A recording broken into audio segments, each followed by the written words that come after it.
sa inyong lahat. Well, of course, today is the 21st Sunday in our ordinary time. And I still remember the last time I was invited to celebrate Mass here. I guess meron itong celebration na taon at hindi ko rin alam, no? We found out lately na yun ay renewal ng commitment, no? And then, in-invite ako, tapos nung binabasa na yung mga pangalan ng mga magre-renew, kasama pala ako doon, no? Kagulatan na lang, no? So, meaning to say, I am very much blessed. Why? Kasi dito sa ating ebanghelyo ngayon, ay may isang tao na kung saan ni-reveal sa kanya kung sino si Jesus. Sino yan? Si Peter, no? At ang pangalan ng ating community ay Saint Peter, no? So, tugmang-tugma dahil si Peter itong mamahala, no, ng sambayanan Kristiyano. Kaya ganun na lang na bilang miyembro ng SPC ba ang tawag natin dyan? SPC, no? Yung Saint Peter community natin, especially yung mga charismatic members, ay masasabi natin na we are so blessed kasi since 43 years ago ay andito pa rin kayong mga elders and even yung mga ibang members na continuous ang inyong pagsaserve sa ating komunidad. Palakpakan natin ang ating Panginoon. 43 years ay napakahaba, no? At especially si Ma'am Del, no? Iniisip ko nga, sino kaya ang papalit kay Ma'am Del if ever na ihabilin na to. Kasi in our gospel, nararamdaman na ni Jesus na over popularity na siya, no? Kasi marami na siyang ginagawang magaganda o kabutihan sa kanyang mga tao. Dito, napansin natin yung kanyang pagpapagaling, yung kanyang pangangaral, yung kanyang pagpapalayas sa mga demonyo, pagpapakain sa 5,000 mga tao, and marami pang bagay na ginawa ang ating Panginoon. Kaya napansin niya at tinanong niya sa kanyang mga alagad, sino ba sa palagay ninyo ako sa kanila? No? At ang sagot nila, sabi po ng iba, kayo daw po ay si Elias, si Jeremias o si Juan Bautista o isa sa mga propeta. Well, pag sinabi nating propeta, ano yung unang papasok sa isip natin bilang katekismo? Ang propeta ay nagpapahayag ng paghahari ng Diyos, no? At sila ay nagsasabi ng pawang katotohanan lamang.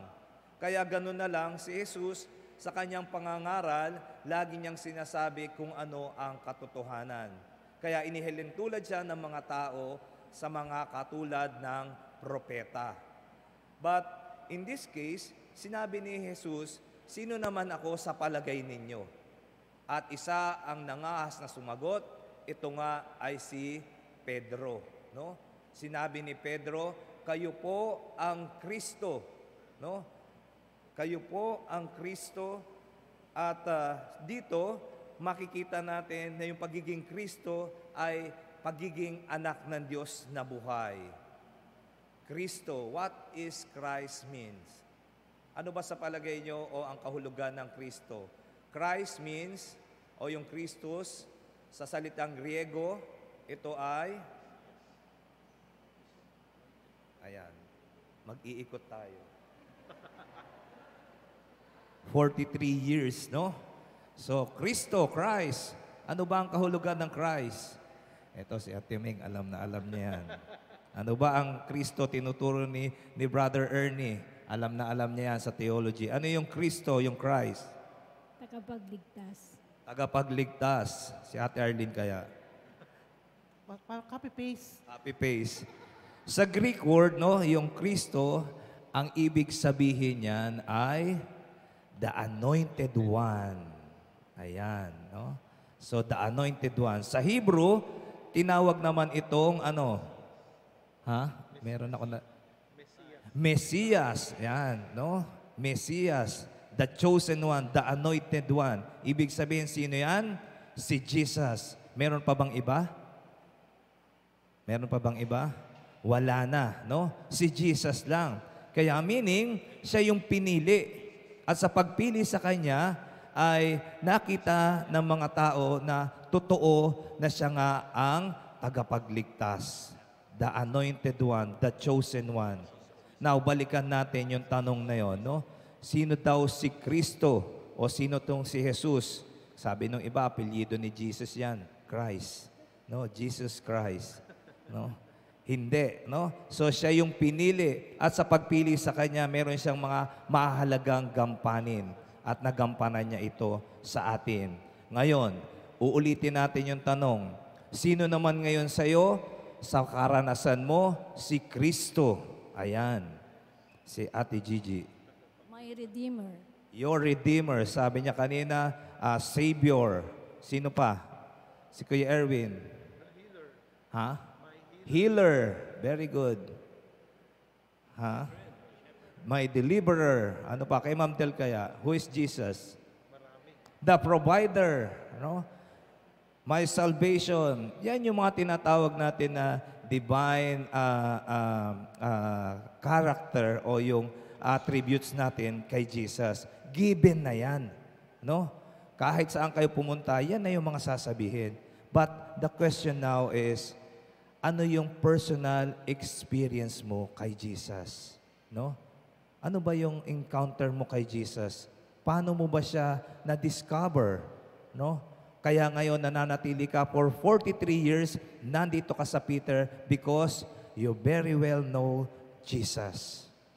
Kaya kahit dumating ang mga pagsubok sa buhay mo, maging ito man ay kasinlaki ng mga alon sa Batanes, ibig sabihin, hindi ka pa rin natitinag.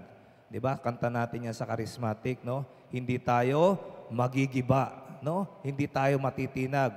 Kasi nga, nakilala natin, natagpuan na natin itong Jesus na to sa buhay natin na kahit kailan, hindi tayo iniwanan. Amen? Sino ba dito ang iniwanan ni Jesus? Taas ang kamay. See? So kahit may mga karamdaman tayo, kung minsan yung mga arthritis natin, yung mga rayuma natin, yung mga gout natin, ay sinusumpong niya, no? Kaya nung araw dun sa maliit pa, sabi nga ni Ma'am Del, maliit pa yung pinagpe-prayerang meeting natin, yung mga matatanda, hirap na hirap umakyat, no? Pero ngayon, sabi nga ni Ma'am Del, nag-provide si Jesus ng magandang space sa atin, nag-provide si Jesus ng magandang elevator, hindi na mahihirapan yung mga matatanda na maka-attend ng prayer meeting. Ganon kabuti si Jesus. No?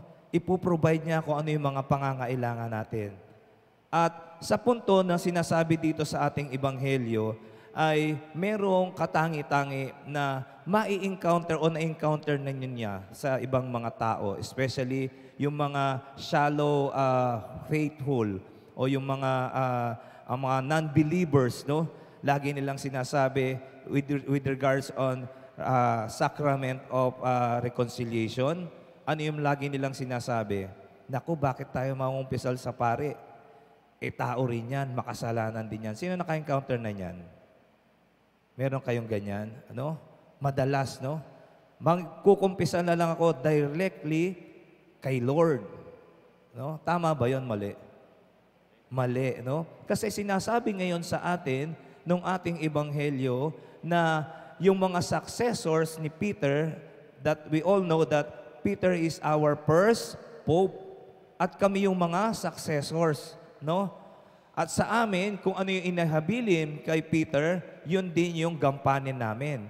At malinaw doon sinasabi, anuman ang kalagan mo, no? Dito sa lupa ay kakalagan din sa langit. Anuman ang patawarin mo sa lupa ay patatawarin din sa langit. Ang hindi mo patawarin ay hindi rin patatawarin. So, saan natin matatagpuan yan? Anong sacrament yan? Sacrament of confession or reconciliation. No? So, merong mga bagay na kung saan napapatawad. No? Lahat ba ng kasalanan ay napapatawad? Hindi. No? Ano yung pinaka-worst na hindi ka mapapatawad even ng simbahan? Yes, no? Yung to offend the Holy Spirit. Yan yung pinaka-worst na hindi ka mapapatawad. Kaya pag yan, yung kinumpisal mo, well, masyadong malalim, i-refer ka either sa bishop na, no? Or sa cardinal, sa pinakamataas. And then they're going to study what is your situation. Bakit mo ginanon ang Holy Spirit? Kaya sa atin, bilang mga charismatic, masakit para sa atin yan, no? Yung bagay na yan. Kasi we keep on relying the grace of the Holy Spirit. Tapos, babastusin lang. Kaya nga, may napapanood tayo ngayon sa mga Facebook di ba? Na medyo nakaka-offend, no? Pero bahala na kung anong gagawin na action ng simbahan dyan. But again, going back dun sa sinasabi natin, ano pa yung mga pwede natin na hindi mapatawad? Well, of course, yun yung una, no? Pero sometimes, lahat ng kasalanan, pinapatawad yan. Pero meron ding tinatawag nating sinususpend yung absolution, no? Bakit kaya sinususpend? Bakit hindi mo na nangumpisal ka sa akin, pero hindi mo na kita binigyan ng absolution? Bakit kaya? Kasi, pag nakita nung pare na wala sa iyo yung sincerity at paulit-ulit mo yung ginagawa, suki ka na ng confessional booth, ibig sabihin, habitual na yan, habitual sin, ay nagkakaroon na yan ng conflict, no? Natatandaan ng mga pare kung kayo ay regular, no, na nangungumpisal. So, isususpend mo na yan at sasabihin sa iyo, I guess you need a counseling, no? Kasi habitual itong kasalanan mo. Pero kung ang kasalanan natin ay we are willing to remove, no? Alisin na yung mga kasalanan na yan sa atin at handa tayong magbago. Kaya nga lagi sinasabi ng pare ay wag nang gagawin uli, no? At kung hindi na natin yan ginawa, yan yung sincerity ng ating pangungumpisal. At may ibibigay sa atin yung absolution at yung penance. So mga kapatid, kung tayo ay makaka-encounter ng mga taong ganito, make it sure na ito yung kasagutan, no? Matthew, I guess verse 19 yan no? Nakalimutan ko yung chapter. Pero doon yan matatagpuan. So ibig sabihin, hindi authorized, no? We are given the faculty, no, para magpatawad nitong kasalanan or to practice the sacrament of reconciliation. And then the last part, of course, yung sinasabi ko kanina sa buhay natin, how are we going to spread the word Christ sa ating kapwa? Yung salitang Kristo, paano ba natin ito isinasabuhay? Paano ba natin ipinakikilala o ini-introduce si Jesus sa mga taong magpasa hanggang ngayon ay hinahanap pa si Jesus? For 43 years na ginagawa natin ito, dapat karamihan kilala na si Jesus sa buhay natin. Nakakatuwa, alam nyo kung bakit? Yung family ni Kuya Erwin, kumpleto kayo dito ngayon? Kumpleto kayo? Okay. Sino pa dito ang kumpletong family? Wala. Kayo rin. Very good. Ayan. Imagine, no? Ibig sabihin, kaya nga sabi ko kasi ganito, no? Kung tayo ipapakilala natin si Jesus sa ibang tao, simulan muna natin sa pamilya, sa tahanan, no? Kaya kung tayo, sama-sama tayong nagpupuri sa Diyos, sama-sama tayong nananalangin sa Diyos, yan yung napakagandang halimbawa na kahit hindi na natin sabihin sa kapitbahay natin, pero sa action pa lang natin, sa ipinakikita pa lang natin, kapanipaniwala na tayo. Sapagkat nakikita na mismo sa buhay natin, sa pamilya natin, na humasa atin ang Diyos. Ang pagkakilala natin kay Jesus ay naisasabuhay na natin. Mahihirapan tayong mag-invite kung mismong tayo sa tahanan natin nakikita ang pagkakawatak-watak. Kung mismo sa buhay natin nakikita at hindi nakikilala si Jesus. Kailangan sa bawat isa pa lang sa atin, nakikita ko na sa iyo si Jesus.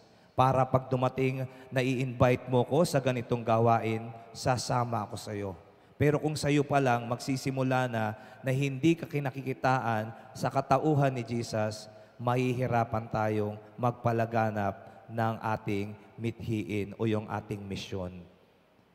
Nakakatuwa, kumpleto sila mga pamilya. What if today, bumaba si Jesus, sabi niya, lahat ng mga taong narito lang ngayon, ang siyang dadaling ko sa langit, payag kayo? Nakakalungkot, di ba? Kasi asan yung ibang mga mahal nyo sa buhay? Di ba? Ano yung pinaggagawa nila? Ano yung mga inuuna nila? Take note, yung number one motto lagi ng ating community. Seek ye first the kingdom of God. Yung unlad. Di ba? Unahin natin lagi ang Diyos. Tapos kung ano-ano uunahin natin, bakit hindi tayo makapunta sa ganitong gawain? Every time na meron tayong prayer meeting, especially the celebration of the Holy Eucharist. Pag bumaba dito si Jesus, babay dun sa mga kapatid ninyo, sa mga kamag-anak ninyo. Imagine, nakakalungkot, di ba? Pero yung mga pamilya na buo, ang saya nila kasi walang naiwan. Sama-sama silang nagpupuri sa ating Panginoon. That's why, my dear brothers and sisters, sabi nga natin, no, yung pagbibigay natin ng priority sa paglilingkod sa Diyos, diyan nakikita na tunay na buhay si Jesus. Nakikita yan sa'yo, at sa ating komunidad. Nawa, sa pagpapatuloy ng ating banal na pagdiriwang, hilingin natin sa ating Panginoon yung kalakasan ng loob na ipakita natin sa ating kapwa at makita nga sa atin ang tunay na hangarin ni Jesus na ating tagapagligtas. Amen.